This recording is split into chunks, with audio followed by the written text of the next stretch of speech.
سامعین، میں آپ کے سامنے معبود کی حقیقت بیان کر دوں اور بتلا دوں کہ معبود کسے کہتے ہیں۔ یہ میں نے پچھلی ویڈیو میں آپ سے وعدہ کیا تھا۔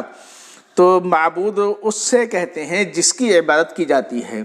یا یوں کہہ سکتے ہیں جس کے لیے عبادت کے کام کیے جاتے ہیں، اسے معبود کہتے ہیں۔ عبادت کے کام ہم نے آپ کو پہلے بتلا دیے تھے ویڈیو میں، اور اب ہم صرف آپ کو معبود بتانا چاہتے ہیں کہ معبود کس ذات کو کہتے ہیں یا کسے ہونا چاہیے۔ پہلے آپ یوں سمجھیں اور کیوں ہونا چاہیے۔ تو معبود ہماری سوچ اور فکر کے حساب سے، اور جہاں تک ہم نے سمجھا، پڑھا، غور کیا، وہ یہ کہ صرف اور صرف اللہ تعالیٰ ہی عبادت کے لائق ہے، اس کی ہی عبادت ہونی چاہیے۔ کیوں؟ اس لیے کہ اللہ عز و جل نے ساری کائنات بنائی ہے، ایک ایک چیز کا بنانے والا وہ ہے، خود انسان کا بنانے والا ہے، انسان کی قسمت کو لکھنے والا ہے، ہر اچھائی برائی کا فیصلہ انسان کے بارے میں وہی کرتا ہے۔ اس لیے عبادت اللہ ہی کی ہونی چاہیے، اور اس لیے بھی کہ عبادت یہ انتہا درجے کی انسان کی جانب سے عاجزی، انکساری، بے بسی اور لاچارگی کا اظہار ہوتا ہے۔ تو ہم کسی بھی چیز میں جب اپنے آپ کو بالکل عاجز مانتے ہیں، لاچار، بے بس مانتے ہیں، حقیر سمجھتے ہیں، گرا ہوا سمجھتے ہیں، تو پھر یا بے بس سمجھتے ہیں، کسی بھی کام کو کرنے سے عاجز ہو جاتے ہیں، تو ہم اپنے معبود کو یاد کرتے ہیں اور پکارتے ہیں۔ وہ ہمارا معبود ہمارے تمام کام انجام کر دے دیا کرتا ہے، اور سب کچھ وہ بنا دیتا ہے، کر دیتا ہے جیسا ہم اپنے معبود سے چاہتے ہیں۔ تو یہ عقل انسانی کے عین مطابق بات ہے کہ بھئی جس نے ہمیں بنایا ہے وہ ہم سے بڑا ہے، اور کوئی اس کائنات میں ہم سے بڑا نہیں ہے۔ اور یہ بات آپ مان کے چلیں کہ انسان جو اس دنیا میں مخلوق ہیں، انسانوں سے بڑھ کر دوسری کوئی اور مخلوق ہے ہی نہیں۔ یہ انسان قطعاً نہیں چاہتا کہ مجھ سے بڑھ کر کے کوئی ہو جائے۔ انسان سورج ہو یا چاند ہو، ان کو مسخر کرنا چاہتا ہے، کائنات کی ہر چیز ہو اس کو اپنے قبضے میں لینا چاہتا ہے۔ یقیناً وہ اس کے لیے ہیں، اور اس کو وہ قبضے میں لے اور کرے، غور و فکر کرے۔ تو انسان سے بڑھ کر اولاً تو کوئی مخلوق نہیں، صرف اس کا بنانے والا ہی اس سے بڑا ہے، اور اس کے بنانے والے ہی کی یہ شان ہے کہ اس کی عبادت کی جائے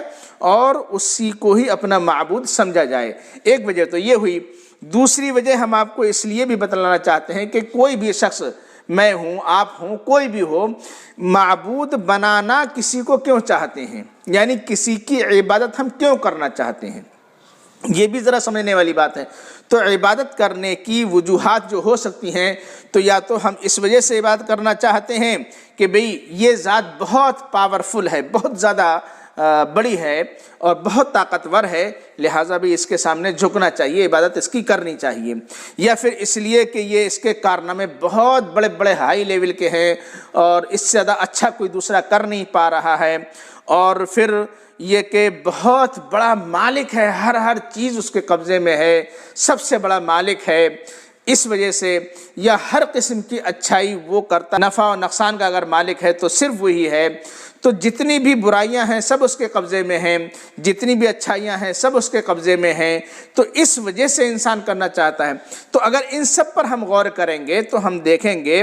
کہ مالک اگر دیکھیں تو سب سے بڑا مالک بھی وہی ہے۔ پاور کو اگر ہم دیکھیں تو اللہ تعالیٰ سے بڑی پاور کسی کی بھی نہیں ہے۔ وہ بارش کو بھی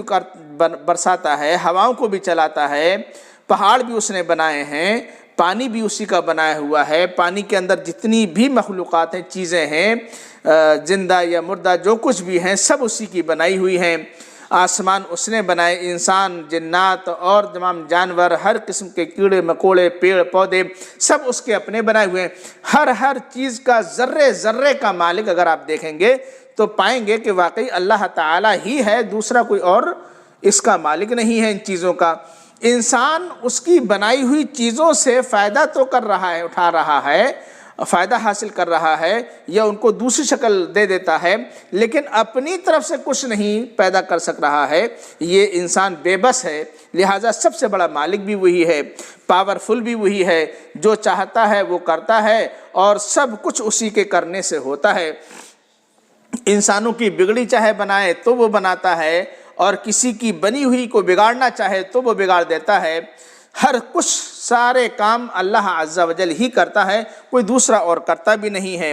پھر اسی طریقے سے اگر ہم اچھے اچھے کارنامے دیکھیں تو آپ خود غور کیجئے کہ اللہ نے کتنا بہترین طریقے سے سارے کارنامے کو انجام دیا ہے۔ یہ اس نے سورج بنایا، بہت اچھا اس کا کارنامہ ہے کہ ہمیں اجالا مل جاتا ہے اور بہت ساری چیزوں کے ہمارے کام آتا ہے۔ ایسے ہی ہمارے زبان، ہمارے ہونٹ، ہم اپنے جسم میں اگر غور کریں تو یہ دیکھیں کہ یہ چیزیں ہمارے کتنے اچھے بڑے کارنامے ہیں اس کے، کہ اس نے ہمیں دل اور دماغ دیا، اس نے ہمیں بولنے کے لیے زبان دی، اور اس نے ہمیں سوچنے سمجھنے کے لیے دل و دماغ دیا۔ یہ ساری کی چیزیں اس کے کتنے اچھے کارنامے ہیں۔ بقیہ آپ سفر کیجئے، غور و فکر کیجئے، گھومیے پوری دنیا میں تو دیکھیے کہ اللہ تعالیٰ نے کتنی اچھے اچھے کارنامے، کیسی کیسی ڈیزائنیں اور کیا کیا اس نے اس انسانوں کے لیے اچھی چیزیں بنائی ہیں، باغات بنائے ہیں، اور اس کے سکون و اطمینان کے لیے کتنی اچھی اچھی چیزیں اس نے پیدا کی ہیں۔ یہ سب آپ اپنے اپنے اعتبار سے سمجھ سکتے ہیں، غور کر سکتے ہیں کہ اللہ عز و جل جو واقعی عبادت کے لائق ہے وہ کتنے اچھے کارنامے انجام دینے والا ہے۔ اور دوسرے لوگ جن کی بھی عبادت کی جاتی ہے ان میں اگر آپ یہ صفات دیکھیں گے، یہ کارنامے یا یہ چیزیں تلاش کریں گے جس کی وجہ سے پوجا ہونی چاہیے، وہ آپ کو قطعاً ایسا ملے گا نہیں۔ اس لیے ہماری سوچ و فکر کے حساب سے تو اللہ عز و جل ہی اس لائق ہے کہ اس کی عبادت کی جائے، اور یہ عقل انسانی کے عین مطابق ہے، ہونا بھی چاہیے۔ لہٰذا جو لوگ بھی اس کی عبادت سے جی چراتے ہیں، خصوصاً میں مسلمانوں سے کہوں گا کہ مسلمانوں، یہ عبادت آپ کے اوپر تو فرض ہے، آپ کو اس کی عبادت کرنی چاہیے۔ عبادت کرنے سے فائدہ آپ کا یہ ہوگا کہ آپ ایز اے مسلم، آپ سے وہ راضی اور خوش بھی ہوگا، اور پھر آپ کو آپ کی مرضی کے موافق آپ کے ٹھکانے اور آپ کی عیش و آرام کی چیزیں بھی اپنی عبادت کرنے کی وجہ سے عطا فرمائے گا، سب کچھ آپ کو وہ دے گا، بس آپ اس کی عبادت کریں۔ تو عبادت کے لائق چونکہ وہ ہے، اس لیے ہمیں اور آپ کو چاہیے کہ ہم اس کی عبادت کریں۔ بقیہ تو باقی باتیں بہت ساری ہیں بتانے کے لیے، بس اتنا کافی ہے کہ معبود کو آپ اپنے سمجھ جائیں اور یہ سمجھ جائیں کہ اس کی عبادت ہونی کیوں چاہیے۔ اگر وہ واقعی آپ کے اب دماغ میں اس لائق ہو گیا اور سمجھ میں بات آ گئی کہ ہاں وہ عبادت کے لائق ہے اور اس کی عبادت ہونی چاہیے، تو آپ کے اوپر اگلا قدم یہ واجب اور فرض ہوتا ہے کہ اب آپ اس کی عبادت کریں، اس کی عبادت سے قطعاً جی نہ چرائیں۔ ورنہ اگر آپ اسٹوڈنٹ ہیں یا پڑھے لکھے ہیں، یا آپ ممکن ہے کہ ایک اچھے ہائی لیول کے ڈاکٹر بھی ہو سکتے ہیں، یا آپ ایک اچھے بہت بڑے انجینئر بھی ہو سکتے ہیں، یا کوئی آپ ایک سائنسداں بھی ہو سکتے ہیں، آپ ایک ریسرچر بھی ہو سکتے ہیں،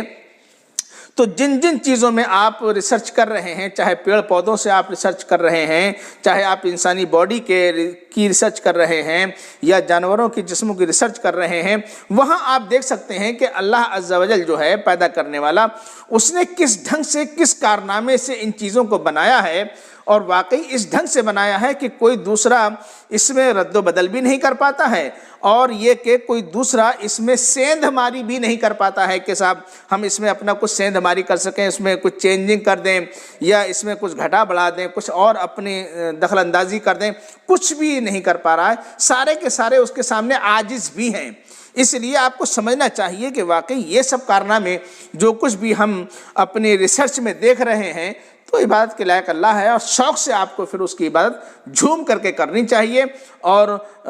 اس کی عبادت کے لیے آپ کو ایک تڑپ، ایک لگن آپ کے دل میں ہونی چاہیے، تاکہ وہ آپ سے راضی اور خوش ہو جائے۔